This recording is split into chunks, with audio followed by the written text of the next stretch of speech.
Nah, ini ada berita yang sangat menarik sekali. PT Mitra Maharta yang dipimpin oleh Pak Agus Zamroni ini harus mengalami penyitaan aset oleh kantor pajak di tanggal 16 September kemarin. Dengan alasan, karena biaya dalam perusahaannya, biaya riset itu tidak diakui oleh kantor pajak. Sehingga Pak Agus Zamroni nggak mampu membayar pajak plus dengan dendanya, akhirnya asetnya disita. Riset tidak diakui dan kemudian saya tidak tahu ya apa yang menjadi asumsi pemeriksa sehingga berani menjatuhkan denda seperti ini.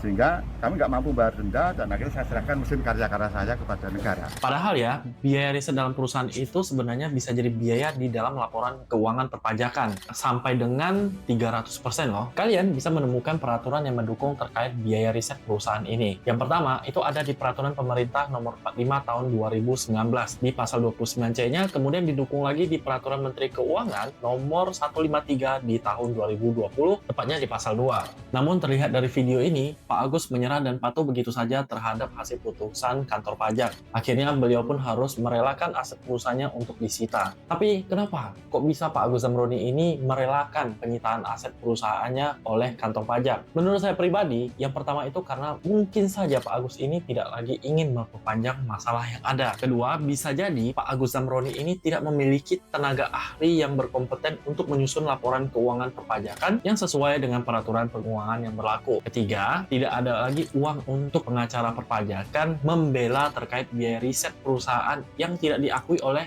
kantor pajak ini. Dan yang terakhir, bisa jadi karena Pak Agus Zamroni juga tidak memiliki dokumen-dokumen yang lengkap untuk membuktikan bahwa biaya ini adalah biaya riset dalam perusahaannya tersebut. Nah, maka dari itu, follow-lah akun ini agar kalian tidak mengalami hal yang serupa seperti Pak Agus Zamroni ini alami.